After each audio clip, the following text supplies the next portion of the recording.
చేరి వచ్చిన మీకందరికీ మనందరికీ ప్రభు అయిన యేసుక్రీస్తు వారి నామాన్ని బట్టి శుభాలు వందనాలు తెలియజేస్తున్నాను. మిమ్మల్ని చూడడం నాకు చాలా గ్రంథంలోనికి వెళ్దాం. ఇప్పటి వరకు మీరు విన్నారు కదా, ఏమది రూతు గ్రంథాన్ని మనం ఆలోచన చేయబోతున్నాం. కొద్దిసేపు ఈ పుస్తకాన్ని గురించి మనం ఆలోచించేద్దాం. రూతు అనే పదానికి అర్థం ఏమంటే, రూతు అనే పదానికి అర్థం ఏమంటే సౌందర్యము అని అర్థం. రూతు అనే పదానికి అర్థం సౌందర్యం అని అర్థం. తరువాత మరొక అర్థం కూడా ఉంది. అదేమంటే కుటుంబ స్నేహితురాలు, కుటుంబ స్నేహితురాలు అని అర్థం ఉంది.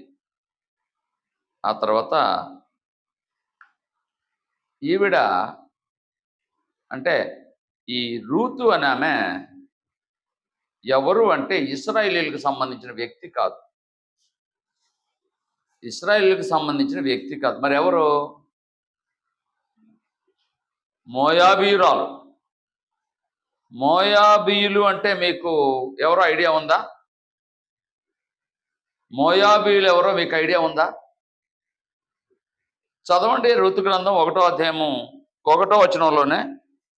రూతు గ్రంథం 1వ అధ్యాయం 1వ వచనం. న్యాయాధిపతులు ఏలిన దినముల యందు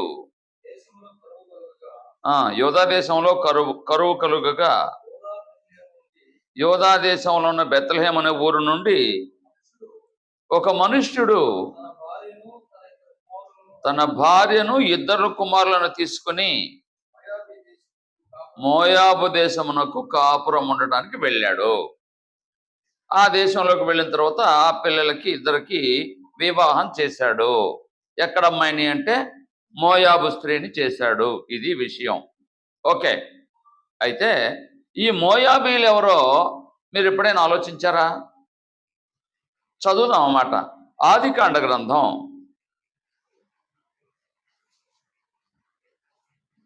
19వ అధ్యాయము 37వ వచనం చదివితే, ఆదికాండ గ్రంథం 19వ అధ్యాయం 37వ వచనం చదివితే,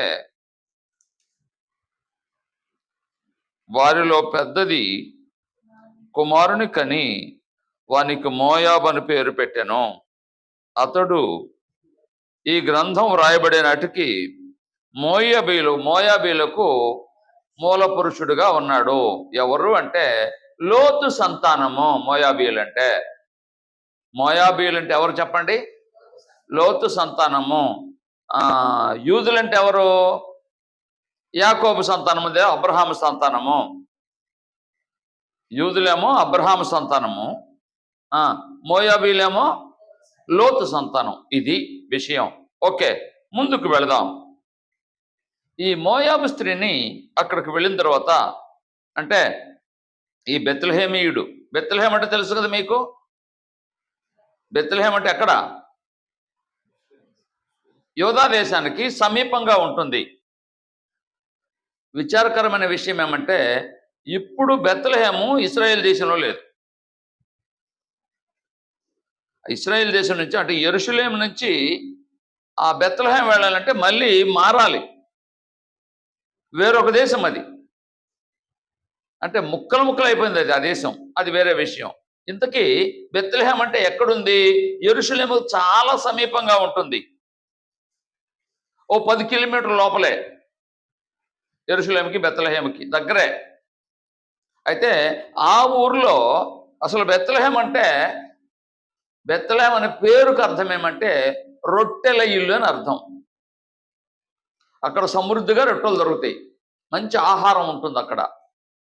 అయితే బాధాకరమైన విషయం ఏంటంటే ఆ దేశంలో కరువు వచ్చింది. ఏ దేశంలో? యోధా దేశంలో కరువు వచ్చింది. కరువు ఎందుకు వస్తుంది? బైబిల్ ప్రకారంగా కరువు ఎందుకు వస్తుంది? కరువు ఎందుకు వస్తుందంటే మీరు ద్వితీయోపదేశకాండ గ్రంథం 28వ అధ్యాయం చదివితే చదవనక్కర్లేదండి. ద్వితీయోపదేశకాండ గ్రంథం 28వ అధ్యాయం చదివితే ఆ అధ్యాయం అంతట్లో దేవుడు మోషే ద్వారా ఇశ్రాయేలుతో మాట్లాడతాడు. ఏం మాట్లాడతాడంటే, మీరు నా ఆజ్ఞను గైకొని నేను చెప్పినట్టుగా ప్రవర్తించినట్లయితే సరి అయిన సమయంలో వర్షం పడుతుంది, పంటలు సమృద్ధిగా పండుతాయి. మీరు 6 సంవత్సరాలు పంటలు వేసుకుంటే 6 సంవత్సరాల పంట మీకు సరిపోతుంది. 6వ సంవత్సరంలో 7వ సంవత్సరానికి కూడా సరిపోయినంత పంట పండిస్తాను నేను. 7వ సంవత్సరం మీరు భూమికి విశ్రాంతి ఇవ్వండి. మరలా 8వ సంవత్సరం పంట వచ్చేంత వరకు 6వ సంవత్సరంలో 6వ సంవత్సరం పంట పండిస్తే 6వ సంవత్సరంలో పంట 7వ సంవత్సరంలోను 6, 7లోను తర్వాత 8వ సంవత్సరం పంట వచ్చేంత వరకు కూడా ఉంటుంది. అంటే అంత అధికంగా పండుతుంది అని చెప్పి దేవుడు చెప్పాడు. ఎప్పుడు? దేవుని ఆజ్ఞ ప్రకారంగా జీవించినప్పుడు. దేవుని ఆజ్ఞ ప్రకారంగా మీరు జీవించకపోతే, అంటే నేను చెప్పినట్టుగా మీరు వినకపోతే, నా మాట గైకొనకపోతే, ఆచరించకపోతే మీకు వర్షం రాదు, పంటలు పండవు, కరువు వస్తుంది, తెగులు వస్తుంది, శత్రువు మీ మీదకి వస్తాడు, 7 విధాలుగా మీ మీదకి నాశనం వస్తుందని చెప్తాడు దేవుడు. 1 కాదు 2 కాదు, 7 విధాలుగా. నేను అప్పుడప్పుడు కొందరు గురించి వినేటప్పుడు కొందరు చెప్తారు, నాకు ఆదాయం ఎలా ఉందంటే 7 రకాలుగా ఆదాయం ఉందని చెప్తాడు ఒక అతను. అదేంటంటే నేను ఆశ్చర్యపోతాను. నాకు భూమి నుంచి కొంత వస్తుంది, అంటే పొలం నుంచి కౌలు వస్తుంది, ఇళ్ళ బాడుగు వస్తుంది, పిల్లల ఉద్యోగం వలన వస్తుంది, సంఘం నుంచి వస్తుంది, అన్యుల నుంచి వస్తుంది, లేకుంటే మరొక చోట నుంచి వస్తుంది, ప్రభుత్వం నుంచి వస్తుంది. 7 మార్గాలు చెప్పాడు అతను. నాకు ఆశ్చర్యపోయాను. ఒక మార్గమే సరిగా లేదు కొందరికి ఎలా ఉంది? అనేక మార్గాల నుంచి వస్తుంది. అవునండి, ఇశ్రాయేలు ఆ విధంగా ఉండేవారు. ఆశీర్వాదం అంటే అలా ఉంటుంది. ఎలాగంటే అన్ని విధాలుగా ఆశీర్వాదం వచ్చి చేరేది. దేవుని ప్రేమించే వారికి, అనగా ఆయన సంకల్పము చొప్పున పిలువబడిన వారికి మేలు కలుగుటకై ఏంటంట? సమస్తము సమకూర్చి జరిగిస్తున్నాడట దేవుడు. యూదులను అలా చేశాడు దేవుడు. ఎలా ఉంటారంటే యూదులు అనేవారు ప్రపంచంలోనే నంబర్ 1గా ఉండేవారు. ఎప్పుడు? ఆయన మాటల ప్రకారంగా జీవించినప్పుడు. జీవించకపోతే వారి మీదకి కరువు వచ్చేది. అది పరిస్థితి. దేవుని మార్గాన్ని సరిగా ప్రవర్తించడం లేదు. ఎందుకో ఈ పుస్తకం కంటే ముందున్న పుస్తకం పేరేంటి? న్యాయాధిపతుల కాలంలో ఏం జరిగిందో మీరే చదవండి. న్యాయాధిపతుల గ్రంథంలో చివరి అధ్యాయం చివరి వచనం చదవండి.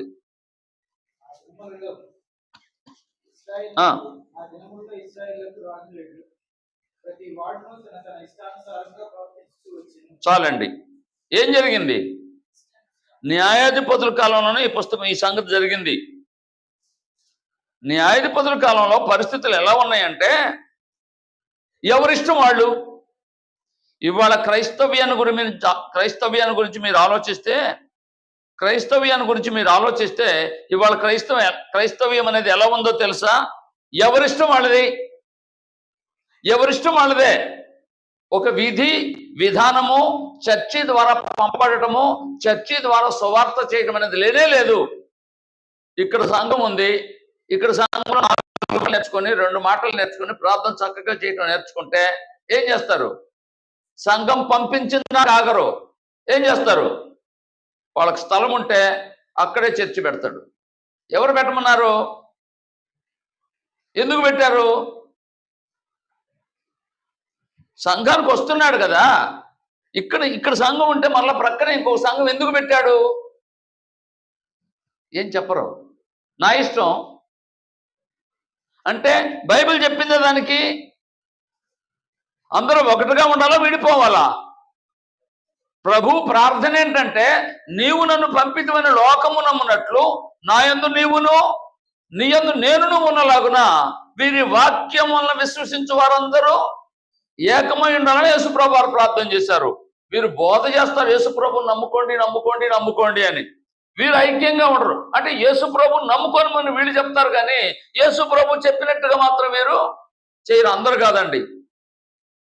లాజరస్ గారు ఉన్నారు, ఈ స్థానిక సంఘ సువార్థికులు పంపించబడ్డారు సంఘానికి.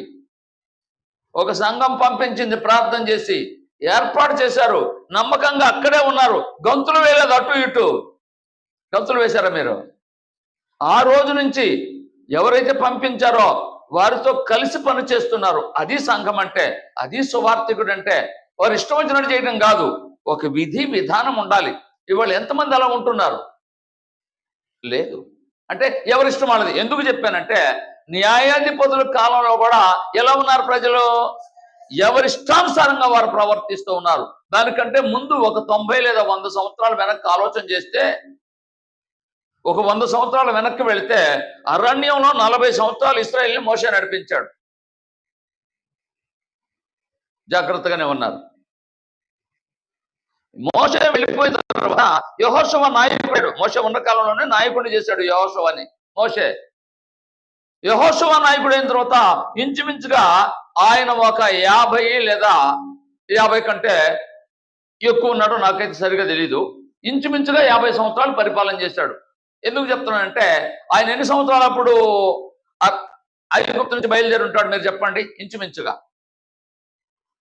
అతని వయసు ఎంత ఉంటుంది? 20 సంవత్సరాలు దాటి ఉండాలి, లెక్కలో ఉన్నాడు కాబట్టి. అర్థమైందా? 20 సంవత్సరాలు పైబడిన వారు కదా లెక్కించాడు అంటే 20 సంవత్సరాలు దాటింది. 40 సంవత్సరాలు మోషేకి సేవకుడుగా ఉన్నాడు. ఏంటది? చేతుల మీద నీళ్లు పోసేవాడు అంటారు బైబిల్ ప్రకారంగా. అప్పుడు ఎంత అతని వయసు? 20 + 40 ఎంత? కనాను దేశం చేరేటప్పటికి అతని వయసు ఎంత? కనీసం 60 సంవత్సరాలు. అంతకంటే ఎక్కువ ఉందో లేదో నాకు తెలియదు, కానీ కనీసం 60 ఏళ్ళు ఉంటాయి. ఎక్కువే కానీ తక్కువ ఉండకూడదు. ఎందుకంటే అది దాటకపోతే లెక్కలోకి రాడు. 60 ఏళ్ళు. ఆయన ఎన్ని సంవత్సరాలు బ్రతికాడు? 110 సంవత్సరాలు బ్రతికాడు. చివరి అధ్యాయం చేస్తే యెహోషువ గ్రంథం చదవనక్కర్లేదండి. అంటే 60 దాటిన తర్వాత ఇంకెన్నేళ్ళు ఉంటాడు? మహా ఉంటే 50 ఏళ్ళు. ఒకవేళ 20 సంవత్సరాల వయసు ఉన్నవాడైతే 50 ఏళ్ళు పరిపాలన చేస్తుంటాడు. 20 కంటే ఎక్కువ ఉంటే ఇంకా తక్కువ వయసు ఉంటుంది పరిపాలన. అప్పుడు అది 40, ఇది ఒక 50. ఎంతకాలం అయింది? 90 ఏళ్ళు. నాయకులు, మోషే నాయకత్వం, తర్వాత యెహోషువ నాయకత్వం. తర్వాత ఎవరు వచ్చారు? న్యాయాధిపతులు వచ్చారు. న్యాయాధిపతులు వచ్చినంత వాళ్ళు ఇష్టం వచ్చినట్టుగా జీవించారు. అది ఆ కాలంలోనే వారు ఇష్టం వచ్చినట్టుగా జీవించిన కారణంగా దేశం మీదకి దేవుడు ఏం చేశాడు? కరువు పంపించుడు. ఇది కదా వెనక చరిత్ర. రైట్. వారు వేరే దేశం వెళ్ళారు. వయసులో ఉన్న పిల్లలకి వివాహం చేశారు.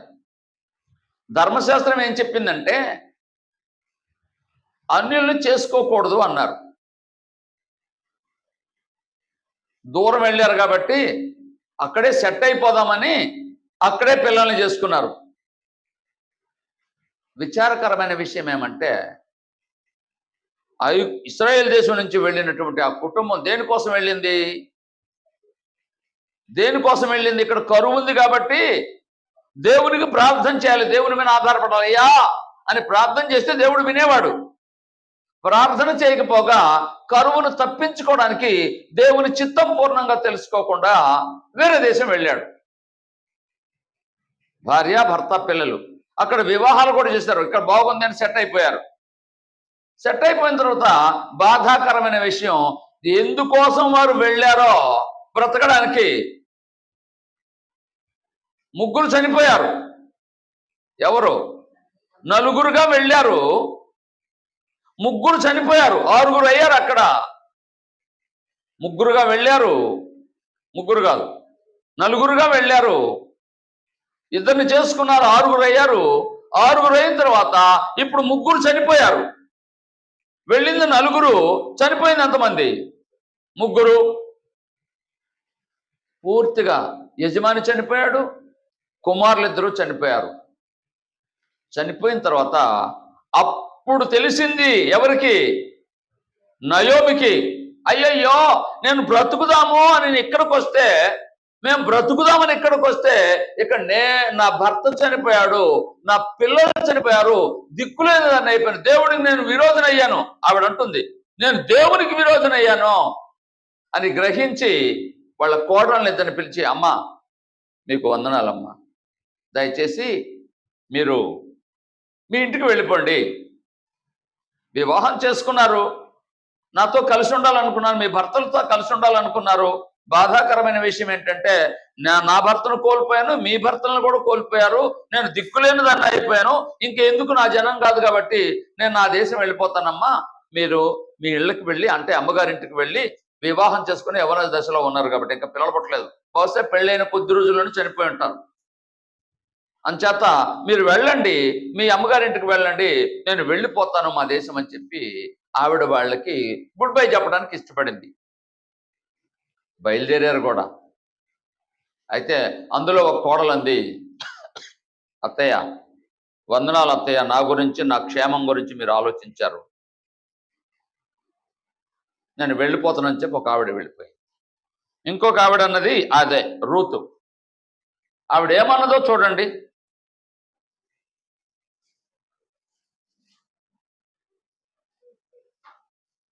1వ అధ్యాయం 16వ వచనం.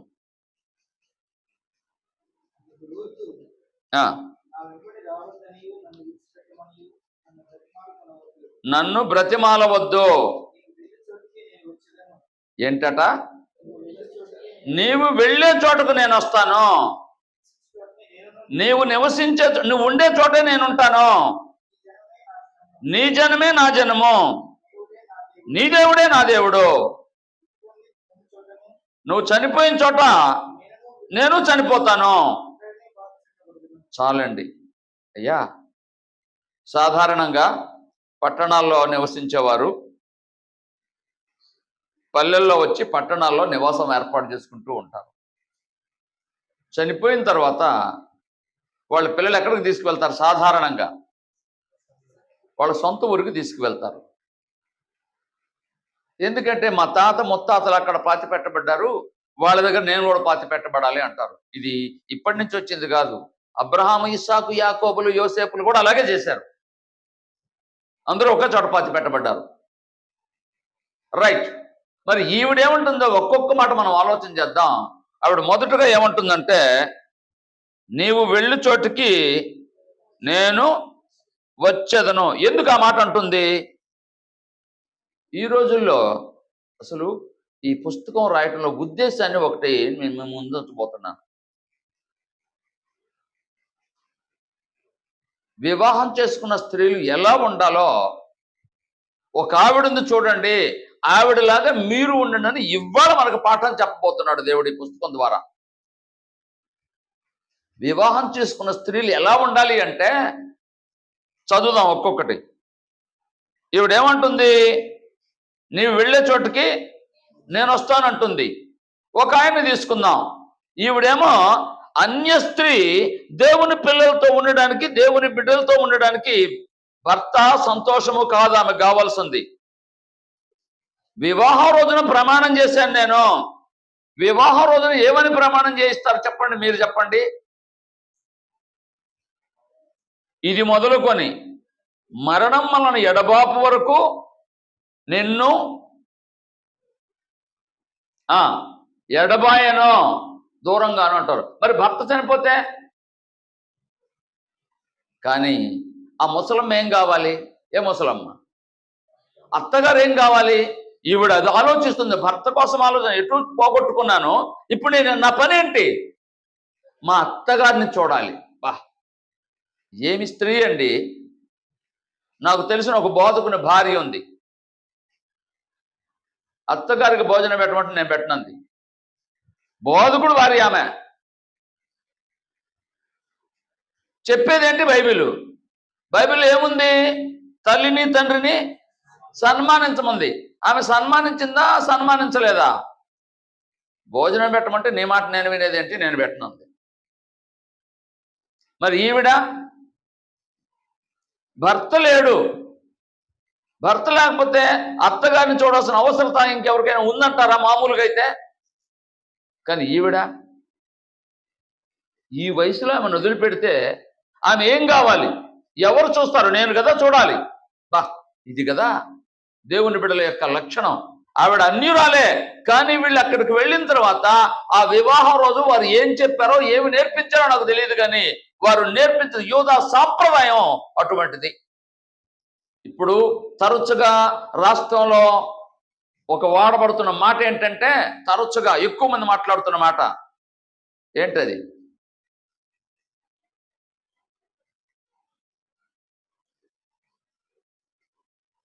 పవన్ కళ్యాణ్ కూడా మాట్లాడుతున్నాడు అప్పుడప్పుడు కాదు, వెలుగులోకి తీసుకొచ్చాడు దాన్ని, సనాతన ధర్మము అని. సనాతన ధర్మము అంటే చాలా పూర్వకాలం నుంచి వచ్చుచున్నటువంటి సాంప్రదాయము అని. ఇది ఇంచుమించుగా ఎన్ని సంవత్సరాల నాటి నుంచి వచ్చిందో తెలుసా మీకు ఈ సాంప్రదాయం? 3400 సంవత్సరాల నాటి మాట ఇది, మనం చదువుకుంటున్న మాట. ఎన్ని సంవత్సరాలు? ధర్మశాస్త్రం వచ్చి 100 సంవత్సరాలు ఎప్పటికీ. ధర్మశాస్త్రం వచ్చి 100 సంవత్సరాలు కూడా పూర్తి కాలేదు యెహోషువ చనిపోయి. అంటే 1500 సంవత్సరాలు, క్రీస్తుకు పూర్వం 1500 సంవత్సరాలు ధర్మశాస్త్రం వచ్చింది. ధర్మశాస్త్రం వచ్చిన 100 సంవత్సరాలకే ఎవరు వచ్చారు? ఈ న్యాయాధిపతులు వచ్చారు. న్యాయాధిపతుల కాలంలో జరిగిన సంభవం ఇది. అంటే ఇప్పుడు చెప్పండి, ఎంత, ఎప్పుడు ఈ సాంప్రదాయం వచ్చింది యూదా దేశంలో? 3400 సంవత్సరాల నాటిది. ఇది ఏంటది? సనాతన ధర్మం అంటే ఇది. ఏంటి సనాతన ధర్మం అంటే? అత్తమామల్ని, తల్లిదండ్రుల్ని గౌరవించటమో తప్ప ఒప్ప? ఎక్కడి నుంచి వచ్చింది? బైబిల్ నుంచి వచ్చిందండి ఈ సాంప్రదాయము. ఇది రైట్. మరొక మాట చెప్తాను. ఇదే ఈవిడ ఇలా ఉంటే ఒక ఇశ్రాయేలీయుడు, అయ్యా వేరే దేశం వెళ్ళు, నా పని చేయమంటే అక్కడికి వెళితే నా మాట వింటారో లేదో, వాళ్ళ భాష నాకు రాదు, నా మాట వినరు అన్నట్టుగా యోనా ఏం చేశాడు? నినేవే వెళ్ళమంటే ఎక్కడికి వెళ్ళాడు? తర్షీషు వెళ్ళాడు. ఇప్పుడు యోనాని ఏమని తీసుకోండి ఒకసారి. వీళ్ళిద్దరు ఎవరు గొప్ప? చెప్పిన ఆజ్ఞను పాటించకుండా పారిపోయాడు యోనా.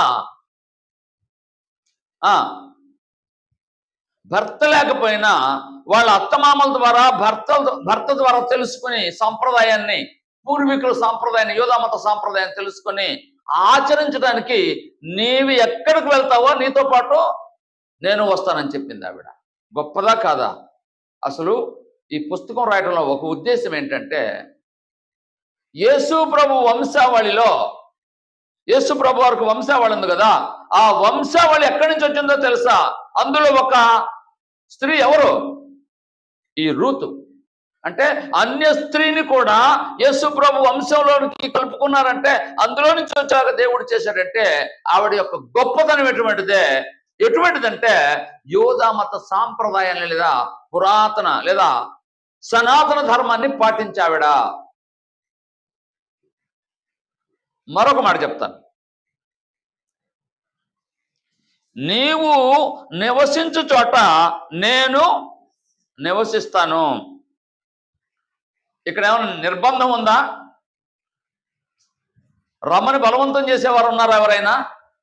లేదమ్మా వెళ్ళు అని బ్రతిమాలుతుంది. బ్రతిమలాడొద్దు, నీతో పాటు నేను వస్తాను అంటుంది. నువ్వు ఎక్కడుంటే నేను ఎక్కడుంటాను అంటుందంటే ఎలా కనపడుతుందో మీకు అర్థమైందా? అబ్రహాం దేశాన్ని విడిచిపెట్టు, బంధువులను విడిచిపెట్టు, తండ్రి ఇంటిని విడిచిపెట్టు, బయలుదేరు అంటే ఏమన్నాడు అబ్రహాము? బయలుదేరలేదా? బయలుదేరాడు. ఇప్పుడు అలా లేదు. అబ్రహాం విశ్వాసం లాంటి విశ్వాసం ఇవిడుకున్నదా లేదా? ఏవి గొప్పతనం అండి! అబ్రహాముతో పోల్చడానికి సరిపోయిన విశ్వాసం ఏవిడుకుంది. మరొక మాట చెప్తాను. ఏమంటుందంటే నీ జనమే నా జనం. అంటే నేను మోయాబు స్త్రీని అక్కడికి వస్తే ఎలా ఉంటుందో నాకు తెలియదని అలిగి వెళ్ళాలి. మామూలుగా రమ్మన్న బలవంతం చేసినా వెళ్ళిపోవాలి. కానీ ఈవిడేముంటుందంటే అత్తగారితో నీ జనమే నా జనము. ఎప్పుడైనా మీరు ఆలోచించారా?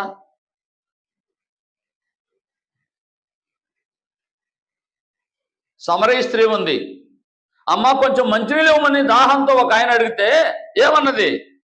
నీవు యూదుడివి, నేను సమరయిస్తున్నానని వేరు చేస్తుంది. మరి ఈవిడ నీవు వేరు నేను వేరు అనటం లేదు, నీ జనమే నా జనం. ఎంత గొప్పతనమో చూడండి.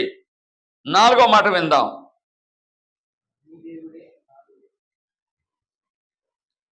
నీ దేవుడే నా దేవుడు.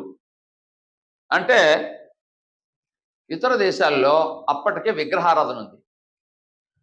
ప్రతి దేశంలో విగ్రహారాధన ఉంది. ఇశ్రాయేల్ దేశంలో కొందరి మధ్యలో విగ్రహారాధన ఉంది, అందరి దగ్గర లేదు. బహుశా వీరు విగ్రహారాధనకు దూరంగా ఉన్నట్టున్నారు. నయోమి భర్త, నయోమి పిల్లలు వీరు అక్కడ విగ్రహారాధన చేసినట్టుగా కనబడటం లేదు. అంచేత తెలుసుకుంది దేవుడు ఒక్కడనే సత్యాన్ని ఎరిగింది ఆవిడ. అందుకని ఆవిడ ఏముంటుందంటే, ఆ దేవుడు నిజమైన దేవుడు అని మీరు తెలియచేశారో అది నా భాగ్యం, తెలుసుకునే భాగ్యం నాకు దొరికింది. ఇక మీదట ఆ దేవుడిని నేను విడిచిపెట్టను, నీ దేవుడే నా దేవుడు అంటే అందరి దేవుడు ఒక్కడే. మన సాయిబాబా చెప్పాడు. ఏం చెప్పాడు తెలుసా? మీరు ఎప్పుడైనా సాయిబాబా గుడి దగ్గరికి వెళ్తే చదవండి, పైన ఉంటుంది. ఏమని? అందరి దేవుడు ఒక్కడే. నిజమది. దేవుళ్ళు ఎంతమంది? ఒక్కడే. అది ఆవిడ ఎరిగింది, సత్యాన్ని ఎరిగి. అందుచేతనే నీ దేవుడు నా దేవుడు ఒకే దేవుడు అయితే మనల్ని వేరు చేసేది ఎవరో? దేవుడు మనల్ని కలిపాడు వివాహం ద్వారా. ఒకవేళ నా భర్త చనిపోవచ్చు, ఆయనకి తల్లివి కాబట్టి, నాకు అత్తవు కాబట్టి, మన ఇద్దరం ఒకే దేవుడిని సేవిస్తున్నాం కాబట్టి వేరు వేరని చేయొద్దు, నీ దేవుడే నా దేవుడు అన్నది. ఇంకో మాట చెప్తాను. వివాహంలో పాస్టర్లు పెళ్లి చేసేటప్పుడు ప్రమాణం చేయిస్తారు, మరి ప్రసంగాలు చేస్తారు. కొంతమంది మంచి మాటలు చెప్తారు. వాటిలో ఒక మాట జ్ఞాపకం చేస్తాను. కీర్తనల గ్రంథం 45వ కీర్తన 10వ వచనం చదవండి. వాళ్ళ మనవడు రాశాడు, ఆమె మనవడు. 45వ కీర్తన 10వ వచనం చదువు నాన్న.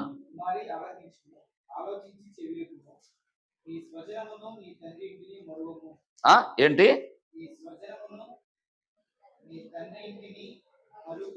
ఏంటంట? ఎవరిని మర్చిపోవాలి? అసలు సమస్య ఎక్కడొస్తుందో తెలుసా? లోకంలో చాలా మంది ఎవరిని మర్చిపోరు? ఈ వచనాన్ని మర్చిపోతారు. ఎవరిని మర్చిపోవాలి? పిలిచినప్పుడు రావడం వేరు. పిల్లల్ని పిలుస్తూ ఉంటారు తల్లిదండ్రులు, పిలవకపోయినా దూకుతూ ఉంటారు. కొందరు ఇబ్బంది పెడతా ఉంటారు. అందరూ కాదు, కొందరు. గ్రంథం ఏం చెప్పిందో తెలుసా? నీ స్వజనమును మర్చిపోయి. ఇప్పుడు ఆవిడ అంటుంది అదే, అమ్మా నేను వివాహ రోజు అయిపోయాను, నాకు వాళ్ళకి తెగదెంపులు అయిపోయినాయి. ఇప్పుడు ఎవరు? నీవే నా తల్లివైనా, ఇంకేదైనా అత్తవైనా తల్లివైనా నీవే నా తల్లివి అన్నట్టుగా. నీ జనమే నా జనం, నీ దేవుడే నా దేవుడు, నువ్వు ఉండే చోట ఉంటాను, నీతో పాటే వస్తాను. చివరికి ఏమంటుంది తెలుసా? నువ్వు చనిపోయిన చోట నువ్వు పాతి పెట్టబడతావే, అక్కడే నేను పాతి పెట్టబడతాను, కానీ నేను మళ్ళీ తిరిగి రాను. ఎంత గొప్ప స్త్రీ అండి. అందుకండి ఈ పుస్తకం రాయబడింది. మరొక మాట చెప్తాను, ఆమె గొప్పతనం మాట్లాడుకుందాం. ఎఫెసీ పత్రిక 2వ అధ్యాయం, ఇదే రూతు గ్రంథం 2వ అధ్యాయం 14వ వచనం. దానికంటే ముందు 11 చదువుతారు. 2:11 రూతు గ్రంథం 2:11.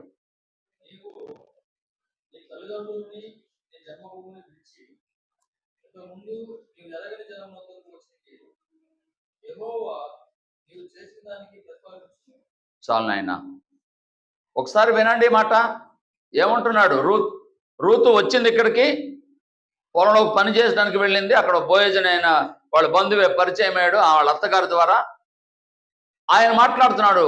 బోయజ్ గారు ఏమంటున్నాడు? అమ్మా, నీవు భర్త చనిపోయిన తర్వాత మీ అత్తగారికి ఏమేమి చేసావు? ఇంకోసారి చదువు నాయన, అద్భుతమైన మాట అది.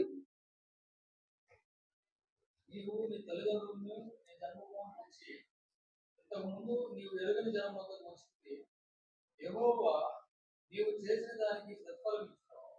ఇశ్రాయేలీయుల దేవుడైన యెహోవా రెక్కల క్రింద సురక్షితంగా ఉన్నాడు. 18వ వచనం చదువు నాన్న. ఆమె వాటిని ఎత్తుకొని ఊరిలోనికి వచ్చినప్పుడు ఆమె అత్త ఆమె ఏరుకొనిన వాటిని చూచెను. ఆమె తిని తృప్తి పొందిన తరువాత తాను మిగిల్చిన నేను చదువుతాను నాయన. 10వ వచనంలో ఉంది. 10వ వచనంలో, నీ పెనిమిటి మరణమైన తరువాత నీవు నీ అత్తకు చేసినదంతయు నాకు తెలియబడెను. అబ్బా, ఏంటండి ఈ మాట? ఏం చేసిందంట ఆమె? ఏం చేసిందో వాళ్ళ అత్తగారు చెప్పింది. వాళ్ళ అత్తగారు ఆ ఊరు వచ్చిన తర్వాత, అమ్మా నా కోడలు కాదమ్మా, కూతురు కంటే ఎక్కువ. మరి ఏం చేసిందో ఆవిడ, ఎలా పరిచర్య చేసిందో ఆ పరిచర్య చెప్తే ఆవిడ వచ్చి చెప్తూ ఉంది. మా అమ్మగారు కొంతకాలం నా దగ్గర ఉంది. నేను ఎక్కడికైనా వెళితే నా చిన్న కుమారుడికి చెప్పాను, ఆయన నా అమ్మకి ఏం కావాలో మొత్తం నువ్వు చూడమని. ఆయన ఎలా చూశాడంటే ఆమెని చిన్న పిల్లల కంటే ఎక్కువగా చూశాడు. కొంతకాలం తర్వాత మరలా మా అమ్మగారు ఇంటికి వెళ్ళారు. నేను మా ఊరు వెళితే అక్కడున్న వాళ్ళు అడుగుతున్నారు, నీ కుమారుడు మీ అమ్మని చాలా బాగా చూస్తాడంట కదా.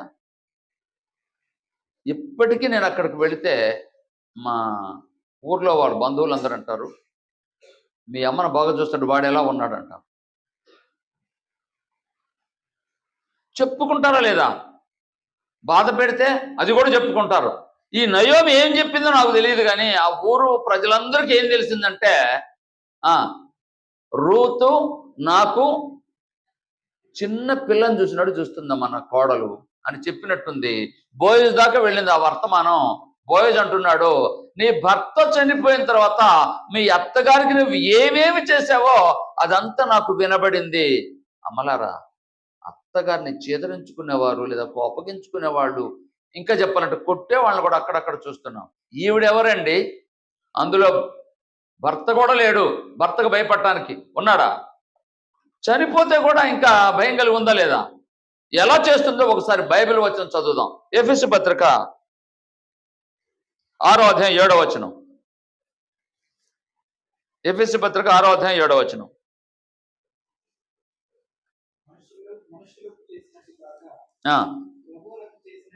అది మనుషులకు చేసినట్టు కాక ప్రభువునకు చేసినట్టు ఇష్టపూర్వకంగా సేవ చేసింది ఆవిడ.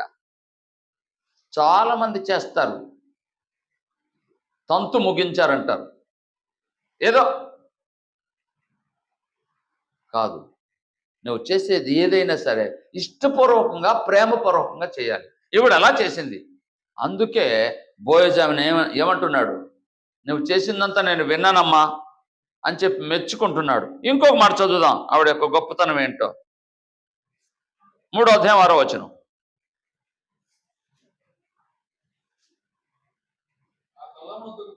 ఒక్క నిమిషం, దానికంటే ముందు ఇంకో మాట చదువు. ఇందాక చదివాను కదా, 18వ వచనం. ఆమె తిని తృప్తి పొందిన తరువాత తాను మిగిల్చిన దానిని చూపించి ఆమెకు ఇచ్చాను. పరిగెరుకోవడానికి వెళ్ళిందండి. మీకు కథ తెలుసు కాబట్టి కొన్ని ముఖ్యమైన సంగతులు చెప్తున్నాను. పరిగెరుకోవడానికి వెళితే ఆమె ఎవరంటే నయోమి కోడలని చెప్పారు అక్కడున్న పనివారు. అవునా, నా బంధువే ఆమె అని చెప్పి ఆయన తినడానికి తెచ్చుకున్నటువంటి పేలాలు ఉన్నాయి కదా, ఆ పేలాలు కొన్ని ఆవిడకి ఇచ్చాడు.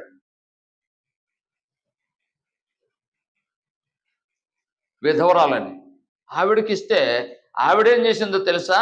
దొరికినాయి అని తినాలా లేదా? ఆవిడేం చేసింది, కొన్ని తిని కొన్ని అత్తగారికి దాచిపెట్టింది. మీరు ఎప్పుడైనా ఎక్కడికైనా వెళితే ఎవరైనా స్వీట్ పెట్టారనుకోండి, కొద్దిసేపు, ఒకవేళ తినలేదు, ఇంటికి తీసుకెళ్ళండి అన్నారు అనుకోండి, ఏం చేస్తారు మీరు? కొందరు ఈ మధ్యలో కవర్లు కూడా ఇస్తున్నారు. మీరు తినకపోతే కవర్లో వేసుకొని ఇంటికి తీసుకువెళ్ళండి అని. ఏం చేస్తారు మీరు? మీ పిల్లలకు తీసుకొచ్చి ఇస్తారా లేదా? మీకు తినాలని ఉన్నా, వీడికి ఇదంటే ఇష్టం, నా పిల్లవాడికి ఇది ఇష్టం, నా అమ్మాయికి ఇది ఇష్టం అని చెప్పి ఇష్టమైంది ఒకవేళ దొరికితే ఆ పిల్లలకు దాచిపెట్టి తీసుకొచ్చి ఇస్తారు. అవునా కాదా? మరి ఈవిడ ఎలా చేసింది తెలుసా? అలా చేసింది. బోయజ్ అంటే చాలా ధనవంతుడు, ఎంత శ్రేష్టమైన ఆహారం తెచ్చుకున్నాడో నాకు తెలీదు. అందులో కొంత ఈమెకు పంపిస్తే అందులో కొంత అత్తగారికి దాచిపెట్టిందంటే, అత్తగారిని ఎవరైనా అలా చూసేవారు ఉన్నారా ఇవాళ? ఒకవేళ ఉంటే వారు దేవుని పిల్లలంటే. యేసు ప్రభువు ఆమె వంశం నుంచి ఎందుకు రావాల్సి వచ్చాడు, ఆమెని ఎందుకు ఎన్నుకున్నాడు దేవుడు అంటే, ఈవిడ యొక్క గొప్పతనం యోధా స్త్రీలలో కూడా లేదు. అందుకు ఆవిడ ఎన్నుకున్నాడు. నీవు కూడా అలా ఉండటానికి సిద్ధపడాలి. ఎలా అంటే భర్త చనిపోవాలని కాదు, కానీ సేవ చేయటానికి, దేవునికి చేసినట్టుగా సేవ చేయటానికి. అంతేకాదు, నిన్ను ప్రేమించిన వారి కంటే కూడా ఒకవేళ నిన్ను ద్వేషించిన వాళ్ళ ఎడల నీ ప్రేమ చూపిస్తే వాళ్ళు గెలుస్తావు నువ్వు. రైట్. మరొక మాట చెప్తాను ఆమె యొక్క గొప్పతనం. 3వ అధ్యాయం 6వ వచనం.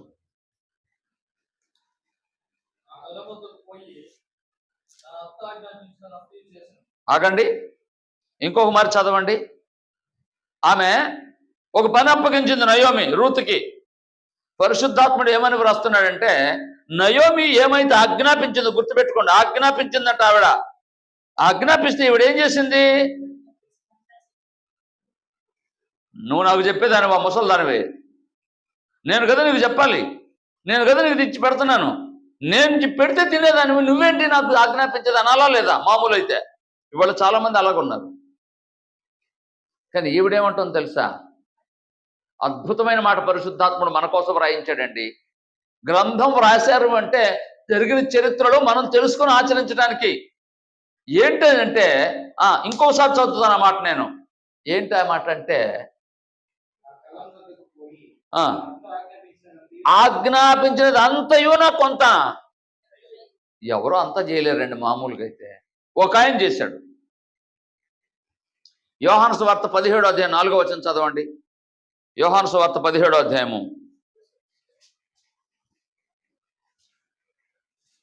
చేయుటకు నీవు నాకు ఇచ్చిన పనిని సంపూర్ణముగా నెరవేర్చి నిన్ను మహిమపరచితినే. అంతేనా? అయ్యా, దేవుడు దేవుడు దేవుడికి స్తోత్రం, దేవుడికి స్తోత్రం, స్తోత్రం స్తోత్రం అంటుంటారు. నేను అనడం తప్ప అనడం లేదు. ఆచరణ అన్నది పెదవులతో మాట్లాడుతూ ఉంటారు, ఇంట్లో ఈగల మోత అన్నట్టుగా. మరలా చెప్తానమాట, స్తోత్రం స్తోత్రం అనడం తప్పు కాదు, కానీ ఊరికి పెదవులతో మాట్లాడితే కాదు చేయవలసింది. దేవుని మహిమపరచడం అంటే పెదవులతో మాట్లాడటం కదా. ఏం చేయాలి? చేయుటకు ఏమైతే ఆజ్ఞాపించాడో దేవుడు అది సంపూర్ణంగా చేస్తే అప్పుడే దేవునికి మహిమ. అంతేగాని ప్రార్థన చేస్తే కాదు, పాటలు పాడితే కాదు. ఆయన చెప్పింది చేయాలి. ఆయన చెప్పింది కాకుండా నీ ఇష్టం వచ్చినట్టు చేసి నేను పాటలు పాడాను, ప్రార్థన చేశాను, అది చేశాను, ఇది చేశాను, బడాయి పోతా ఉంటాం. బడాయి కాదు కావాల్సింది. ఆయన ఆజ్ఞాపించినది సమస్తం చేయాలి. ఈవిడ చేసిందా లేదా? ఇప్పుడు మనకు ఆజ్ఞ ఉంది, అప్పుడు ఆవిడకి ఆజ్ఞ లేదు. వాళ్ళ అత్తమామలు భర్త ద్వారా తెలుసుకున్నదంతే. చెప్పిన మాటలను ఆచరించింది. అది ఎవరో చెప్పిన మాటలు, దేవుడి మాటలు కాదు. దేవుడి మాటలు యూదులకు డైరెక్ట్గా ఉన్నాయి. ఈమె యూదురాలు కాదు, వీళ్ళ దగ్గరకు వచ్చిన తర్వాత నేర్చుకొని ఆచరించింది. అది గొప్పతనం. ఇంకొక మాట చదువుతాను. 3వ అధ్యాయం 10వ వచనం.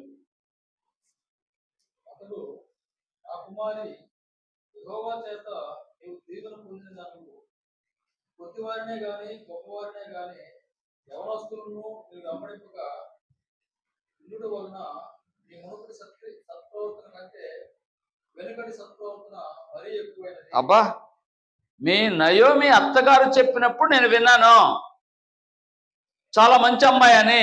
ఇక్కడికి వచ్చావు, ఇక్కడికి వచ్చిన తర్వాత నేను చూసి తెలుసుకున్నది ఏంటంటే, అప్పటికంటే మా పిన్ని లేదా పెద్దమ్మ చెప్పిన అప్పటికంటే ఇప్పుడు నీ ప్రవర్తన ఇంకా మెరుగ్గా ఉంది. నేను ఎప్పుడైనా అలాగ అనుకున్నారా? అప్పటితో పోల్చుకుంటే ఇప్పుడు ఈ మనుషుడు మారాడు, ఇంకా మంచిగా ఉన్నాడు, ఇంకా శ్రేష్టమైన వ్యక్తిగా ఉన్నాడు, వ్యక్తిగా ఉంది అని ఎప్పుడైనా ఎవరైనా చెప్పుకున్నారా? లేదు. క్రైస్తవ్యం అంటే ఇంకా ఉన్నతంగా ఎదగాలి, మనం ఆత్మ సంబంధంగా అభివృద్ధి చెందాలి. చదువుదాం అన్నమాట. నీ ప్రవర్తన బాగుంది అంటున్నాడు కదా. క్రొత్త నిబంధనలోకి వస్తే ప్రవర్తన గురించి ఓ మాట రాశాడు పరిశుద్ధాత్ముడు. పేతురుపత్రిక మొదటి పత్రిక 3వ అధ్యాయం 10వ వచనం చదివితే, 3వ అధ్యాయం 2వ వచనం చదివితే, పేతురు రాసిన మొదటి పత్రిక 3వ అధ్యాయం 2వ వచనం.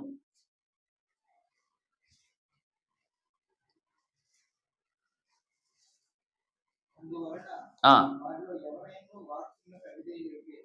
వాక్యమునకు అవిధేయులైతే భయముతో కూడిన మీ పవిత్ర ప్రవర్తనను చూచి ఆ, అన్నయ్య నా కోసం ప్రార్థన చేయి, మా ఆయన కోసం ప్రార్థన చేయి, మారు మనసు పొందలేదు, బాప్తిసం పొందలేదు, మందు తాగుతున్నాడు, అది చేస్తున్నాడు, ఇది చేస్తున్నాడు కంప్లైంట్ చేస్తూ ఉంటారు పాస్టర్ దగ్గరికి వచ్చి ఆడాళ్ళు. మీరు కాదు, చేస్తారా లేదా ప్రార్థన చేయమని? మంచిదే, కానీ అసలు బైబిల్ ఏం చెప్పిందో తెలుసా? నువ్వు ఆయనకు చెప్పక్కర్లా. నువ్వేం చేయాలి? సరైన విధంగా ప్రవర్తిస్తే భయముతో కూడిన మీ పవిత్ర ప్రవర్తనను చూచి, వాక్యము లేకుండానే నువ్వు ఎవరో చెప్పక్కర్లా, ఆవిడ చూసే నేర్చుకుంటాడు, లేదా అతన్ని చూసే నేర్చుకుంటారు. నాకు తండ్రి కుమారులు తెలుసు, ఒక జత. తండ్రికి కోపం ఎక్కువ, కుమారుడు ఎన్నన్నా ఎవరన్నా ఓర్పు కలిగి ఉన్నాడు, నేర్పుగా ఉంటున్నాడు, అసలు కోపం ప్రదర్శించడం లేదు. చూశాడు చూశాడు చూశాడు తండ్రి, ఏంటిది అని తెలుసుకుని, నాకంటే చిన్నవాడు కోపం ప్రదర్శించకుండా ఎంత జాగ్రత్తగా మాట్లాడుతుంటే నేను ఎందుకు మాట్లాడకూడదు అని సిగ్గు తెచ్చుకొని కుమారుణ్ణి చూసి తండ్రి మార్పు చెందాడు. చదువుదాం మాట, లూకా సువార్త 1వ అధ్యాయం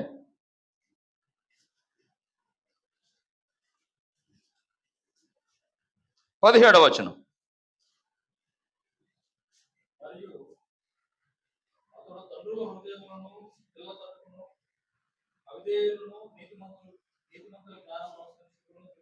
చాలండి. యోహాను గురించి పరిశుద్ధాత్ముడు మాట్లాడాడు. యోహాను పుట్టిన తర్వాత ఆయన బోధ విని తండ్రులు ఏం చేస్తారంట? పిల్లల మార్గంలోకి వస్తారట. కందుకూరు క్రీస్తు సంఘంలో ఒక కుటుంబం ఉంది, ఒక యవనస్తుడు ఉన్నాడు. ఆయన మార్పు చెంది బాప్తిస్మం పొందాడు. ఆయన భార్య బాప్తిస్మం పొందింది. ఆయన ఎప్పుడు చెప్పలేదంట బాప్తిస్మం పొందమని. ఆయన మార్గంలోకి రావాలనుకుని వాక్యం విని ఆమెడు బాప్తిస్మం పొందింది. వాళ్ళ అమ్మగారు, అయ్యా ఓ రోజు నా దగ్గరకు వచ్చింది, నేను ఇంకో చోటకు వెళ్తున్నాను, నా కుమారుడు బైబిల్ చదువుతున్నాడు, మీరు చెప్పిన మాటలన్నీ చెప్తున్నాడు, నేను కూడా వింటున్నాను అప్పుడప్పుడు వచ్చి. నేను ఒక మార్గంలో ఎందుకయ్యా? సాధారణంగా అయితే తల్లి తన కుమారుణ్ణి తన కోడల్ని తన మార్గంలోకి నడిపించాలి. ఆవిడేమన్నదంటే, నా కుమారుడు వెళ్ళే మార్గంలో నేను కూడా వస్తాను. ఆవిడ కూడా బాప్తిసం పొందింది. ఎందుకు అంటే అతని ప్రవర్తనలో చేసింది. భార్యను మార్చింది, తల్లిని మార్చింది. మా కుటుంబంలో నేను మొదటివాడిని, మా కుటుంబం మొత్తంలో నేను మొదటివాడిని. నా తరువాత మా అమ్మగారు, నాన్నగారు మారారు, మొత్తం మా అక్క మారింది, మా వదిన మారింది, ఇలా ఒక్కొక్కరు మారారు. నేను గొప్ప చెప్పుకోవడం లేదు. నువ్వు సరిగ్గా ఉంటే ఏం జరుగుతుంది? నువ్వు బోధించక్కర్లా. ఏం చేయాలి? నీ ప్రవర్తన మార్చి వేస్తుంది. ఇదిగో ఈవిడ అటువంటిది. ఎవరామె? ఇప్పుడు చెప్పండి. ఆమెని క్రీస్తు ప్రభు వంశావళిలో చేర్చుకోవడానికి, ఆమె వంశం నుంచి క్రీస్తు ప్రభు రావడానికి ఆవిడ గుణగణాలు సరిపోవా? అన్యురాలైన ఆమెను చేర్చుకోవచ్చా, చేర్చుకోకూడదా? నీవు అలాగుంటే నిత్య జీవానికి నీకు అవకాశం ఉంటుందా లేదా? ఇవి వస్తే కదా మనకి, ఆచరిస్తే కదా. ఊరికి మాట్లాడుకోవటమే, ఆచరించాలి. రెండో మాట చెప్తాను. నేను ఒక మాట చెప్పాను ఎంతసేపు. ఏంటంటే, ఈ గ్రంథం రాయడంలో ఉద్దేశం ఏమంటే, క్రీస్తు ప్రభు వంశావళి ఎక్కడి నుంచి వచ్చిందో, ఈ వంశావళిలో ఒక ఆమె ఎవరో, రూతు. ఆ వంశావళిని చెప్పడానికి ఈ పుస్తకం రాశారు. ఆమె అన్యురాలనైనా నేను ఎందుకు ఆమెను కోరుకున్నాను, ఆమె ఎటువంటిదో చూడండి యూదులారా, మీకు కనీసం అంత మాత్రం లేదు అన్నట్టుగా ఈ పుస్తకాన్ని వ్రాయించి యూదులకు పాఠం చెప్పాలనుకున్నాడు దేవుడు ఆమె ద్వారా. రైట్. తర్వాత మరొక మాట చెప్పబోతున్నాను. అసలు ఈ పుస్తకం రాయడంలో మరొక ఉద్దేశం ఏంటంటే, యూదులు ఎటువంటి పవిత్రత కలిగిన వారు, యూదా సమాజం ఎంత పవిత్రత కలిగిన వారో గ్రంథం చెప్పడం, అంటే ప్రపంచానికి తెలియటానికి ఈ పుస్తకం వ్రాయబడింది. చదువుతానమాట. ఈ పుస్తకంలో హీరో ఎవరు? బోయజు. బోయజు ఎటువంటి వాడంటే రూతు నయోమి ద్వారా ఈ దేశంలోకి వచ్చింది. ఆమె గురించి తెలుసుకున్నాడు. ఆయన పొలంలోకి వెళ్ళి పరిగెరుకుంటుంటే ఆమెను ఏమనొద్దని ఆజ్ఞాపించాడు పని వారికి కూడా. బంధువే, వాళ్ళ పిన్నో లేదా పెద్దమ్మో నాకు తెలియదు, కానీ నయోమి ఏం చెప్పిందంటే, నాయన నువ్వే సమీపస్తుడిగా ఆమెను చేసుకోమన్నట్టుగా కొన్ని సూచనలు పంపించింది. ఆయన అన్నాడు, అమ్మా నాకంటే సమీప బంధువు ఇంకొక అతను ఉన్నాడు, అతను చేసుకోవాలి అని ఆయన కబురు పంపి ఒకరోజు మీటింగ్ పెట్టాడు. పెద్దల్ని పిలిపించాడు. నిద్రపోయేవాడు చెప్పాలి, నిద్రపోవట్లేదు ఎవరు. ఒకవేళ నిద్ర వస్తుందో మేల్కొంటామని చెప్పాను. ఆవిడ మీటింగ్ పెట్టి ఆ పెద్ద మనుషుల్ని పిలిపించాడు. ఆ సమీప బంధువుని, అంటే ఇతని కంటే సమీపంగా ఉన్న బంధువుని పిలిపించాడు. అందరూ వచ్చిన తర్వాత, ఏ బాబు, నయోమి కోడలు ఉంది కదా, నయోమి కుమారులు భర్త చనిపోయారు, ఆమె వచ్చింది, ఆవిడ పొలం అమ్ముతానంటుంది, నువ్వు కొంటావా అన్నాడు.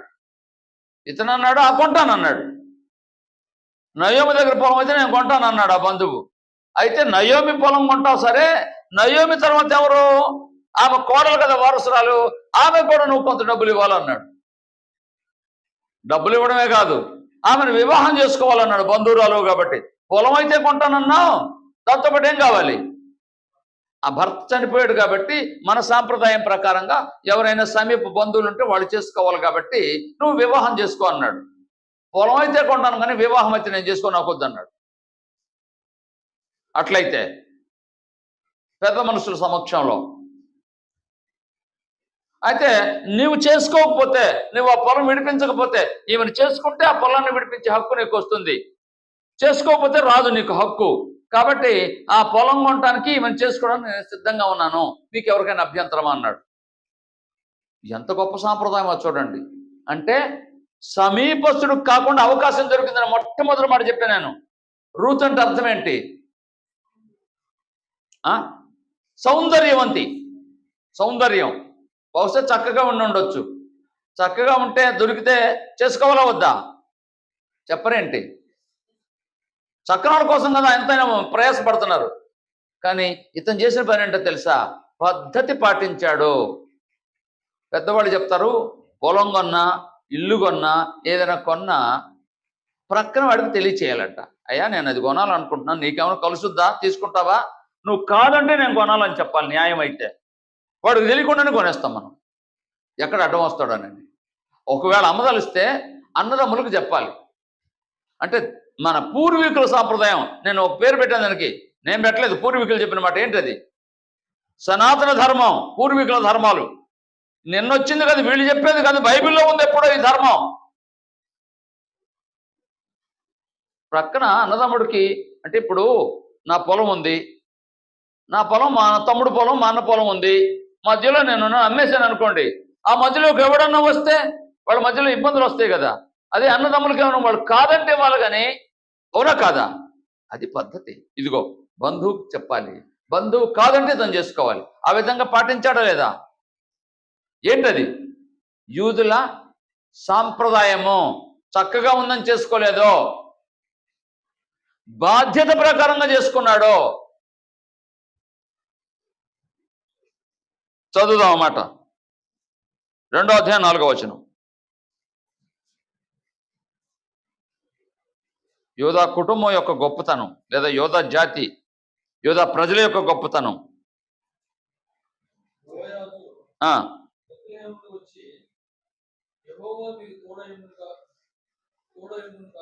చాలండి, వినండి. పొలంలో పని చేస్తున్నారు పనివారు. ఈయన గొప్ప సంపన్నుడు, లేదా చాలా ఆస్తి కలిగిన వాడు. పని వాళ్ళని ఏమంటున్నాడు? దేవుడు మిమ్మల్ని ఆశీర్వదించునుగాక. మామూలుగా పనివారు ఉన్నప్పుడు యజమానులు ఏం చేస్తారు? అది అట్లా ఎందుకు చేసే, ఇది ఎట్లా రంకెలేస్తూ ఉంటారు కొందరు. కానీ ఈయనేం చేస్తున్నాడు? దేవుడు మిమ్మను ఆశీర్వదించునుగాక. వాళ్ళ పదాలు చూడండి. 2వ మాట చదువుదాం. 1వ అధ్యాయం 20వ వచనం.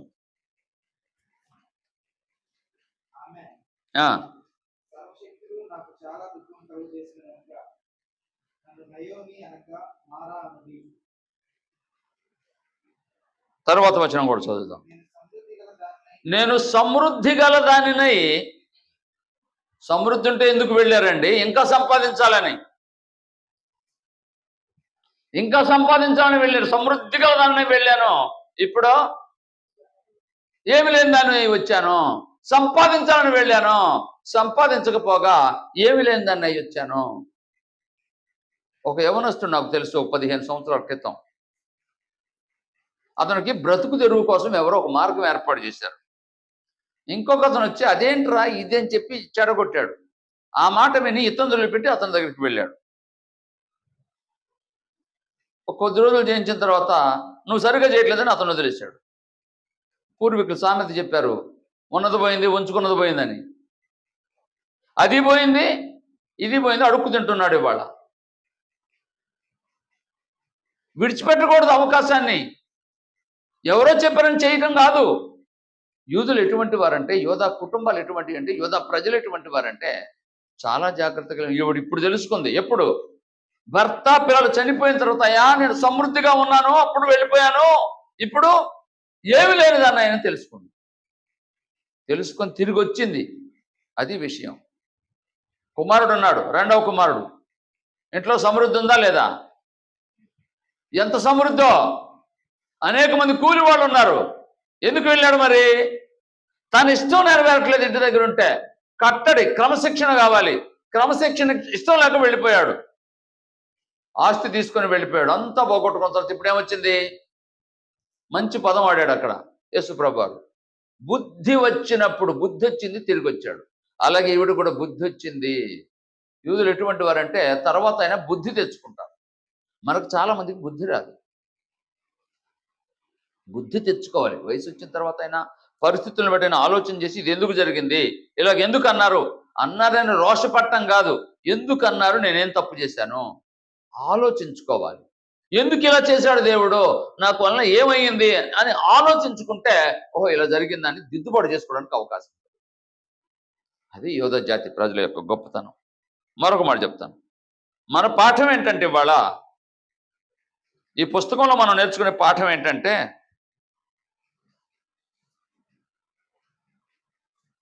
మొదటిగా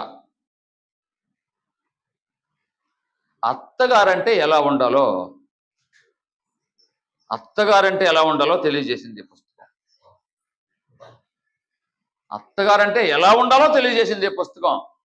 ఒకసారి ఆలోచించండి. నయోమి చేసిన మాట, అమ్మ నా కుమార్తెలారా, కోడలను పట్టుకొని కుమార్తెలు అంటారా?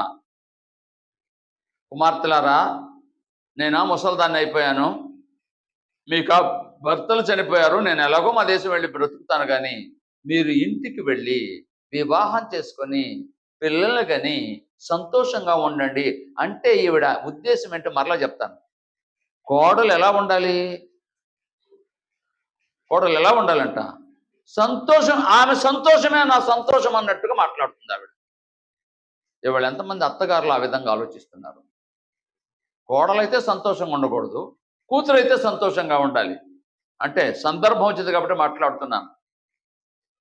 కుమారుడు కోడలికి ఒకవేళ సహాయపడ్డాడు అనుకోండి, వీడుంటే ఆడంగిలోడు అమ్మాయి అంటుంది తన స్నేహితురాలతో మాట్లాడడానికి. అదే అల్లుడు కుమార్తెకి సహాయపడ్డాడు అనుకోండి, అప్పుడేముంటుంది? అల్లుడు బంగారం అమ్మ అంటుంది. నా మాట అర్థమైందా? కొడుకు చేస్తేనేమో చేతగానివాడు, అల్లుడు చేస్తేనేమో బంగారం. అంటే కోడలకైతే సహాయపడకూడదు కుమారుడు, అదే కుమార్తెకైతే సహాయపడాలి. ఆడు బంగారం, వీడేమో చేతగానివాడు. అలా కాకుండా నయోమి ఏమందంటే, అమ్మా మీరు క్షేమంగా ఉండాలి, సంతోషంగా ఉండాలి, వెళ్ళండి అమ్మా అని చెప్పింది. అటువంటి అత్తలు కావాలి. అది మనకు నేర్పే పాఠం బైబిల్. రెండవది, కోడలంటే ఎలా ఉండాలంటే, ఎలా ఉండాలి? రూతులాగా ఉండాలి కోడలంటే. కోడలంటే కోడలు అనుకునే కంటే, నా కుమార్తె కంటే నా కోడలే నన్ను బాగా చూస్తుంది అన్నట్టుగా మురిపించాలి అత్తగారిని. ఊరి వారందరూ ఆ అమ్మాయి ఎక్కడి నుంచి వచ్చిందో కానీ, ఎవరు అమ్మాయో కానీ, ఏ తల్లి కన్న బిడ్డో కానీ చాలా గుణవతి, చాలా మంచి అమ్మాయి అనేలాగా పేరు తెచ్చుకోవడానికి, అంటే వాళ్ళ కోసం కాదు, దేవునికి మహిమ తేవటానికి నీ జీవితాన్ని నువ్వు ఎలా ఓర్చుకోవాలంటే కష్టమైన నష్టమైన భరించడానికి దేవుడే నాకు సహాయం చేస్తాడు, దేవుడే ఈ బాధ నుంచి విడిపిస్తాడని ఎన్నిటినైనా ఓర్చుకోవడానికి సిద్ధపడాలి కోడలుగా. ఇప్పుడు సిద్ధపడిందా లేదా? మరొకసారి వినండి. వేరే దేశం నుంచి ఇంకో దేశం వస్తే పరిస్థితులు ఎలా ఉంటాయి? అండలేని చోట ఉండలేమంటారు. ఈ ముసలమ్మాకు దిక్కేంటి? కానీ ఎవరు దిక్కు? దేవుడు దిక్కయ్యాడు. ఆమెను ఏ విధంగా ఆశీర్వదించారో మీరు చదివితే ఆశ్చర్యపోతారు. చదవండి ఆ మాట.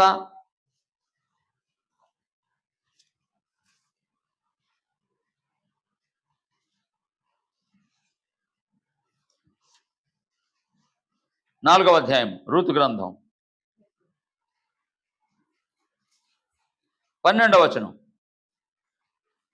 ప్రకాశంలో ఆ, క్షేమాభివృద్ధి కలిగిన వాడవై బెత్లెహేములో నీవు ఖ్యాతి నిలువుగాక.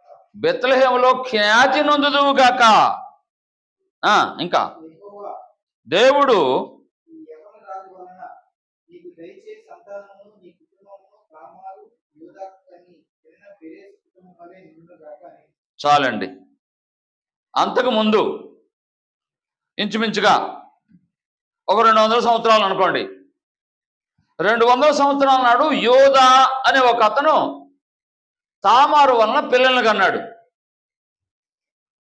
వీళ్ళు కొన్ని తరాలు గతించినా కానీ మర్చిపోలేదు. చూసారా యూదులు?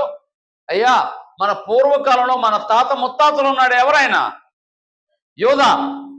యోధా గోత్రం మీద కదా దావీదు కూడా.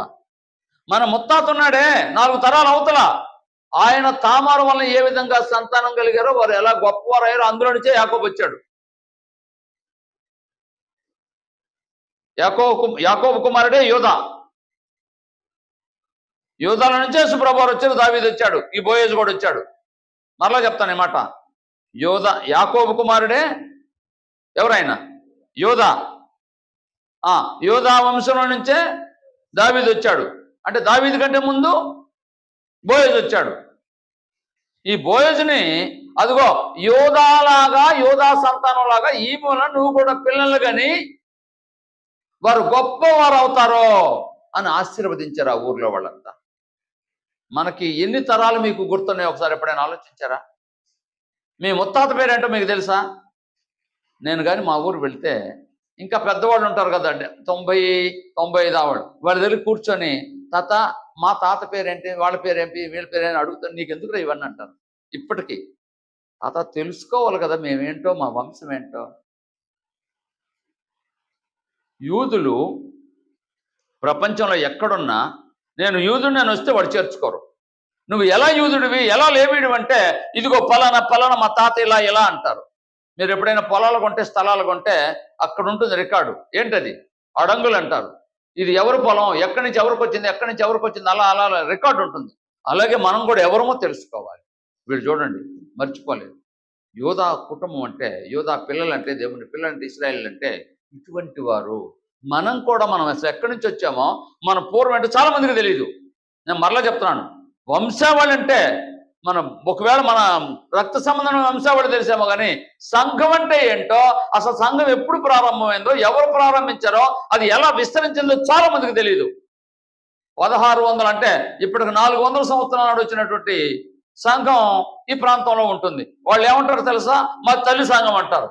అంటే యేసు ప్రభు చనిపోయిన తర్వాత 14, 15, 1600 సంవత్సరాల వరకు ఆ సంఘమే లేదు. వాళ్ళు ఏమంటారు తెలుసా? ఇప్పుడు ఏమంటారు? మా తల్లి సంఘం అంటారు. తెలిసి చెప్తున్నారా, తెలియక చెప్తున్నారా? చరిత్ర తెలుసుకుంటారా బాబు అంటే పట్టించుకోరు. వింటే కదా. సంఘం ఎవరిదో, ఎవరు స్థాపించారో ఎప్పుడైనా ఆలోచించారా? కేవలం రక్త సంబంధమైన వంశావళి గురించి అంత జాగ్రత్త వహించారంటే యూదులు వాళ్ళని చేర్చుకోవాలంటే ఇప్పటికీ కూడా ఇశ్రాయేల్ దేశంలో మీరు ఎవరంటే ఎవరు చెప్తే వాళ్ళని చేర్చుకోరు. మీ పూర్వీకుల వంశావళి ఇక్కడి నుంచి తీసుకురండి అంటే, అందుకే మీరు లూకాసు వార్త, మత్తయి సువార్త 1వ అధ్యాయము, లూకాసు వార్త 3వ అధ్యాయం చదివితే అలా మొదలుకొని ఎవరి దాకా, యేసు ప్రభు వారి దాకా వంశావళి ఇచ్చాడు. అది ఈ వంశావళి తెలియచేయడానికే ఈ పుస్తకం రాయబడింది. యేసుక్రీస్తు వంశావళి తెలియచేయడానికి. ఈ ఇశ్రాయేల్ ప్రజలంటే ఎంతటి పవిత్రమైన వాళ్ళో తెలియచేయడానికే ఈ పుస్తకం రాయబడింది. వివాహ వ్యవస్థ ఎంత గొప్పదో, వివాహం అయితే అత్తమామలను ఎలా చూడాలో, తల్లిదండ్రులను ఎలా చూడాలో తెలియజేయడానికి ఈ పుస్తకం రాయబడింది. అత్తగారు ఎలాగ ఉండాలో, కోడలు ఎలా ఉండాలో, యవనస్తులు ఎలాగ ఉండాలో ఈ పుస్తకం రాయబడింది. ఆఖరి మాట చెప్పి నేను ముగిస్తాను. ఆ మాట ఏంటంటే 4వ అధ్యాయం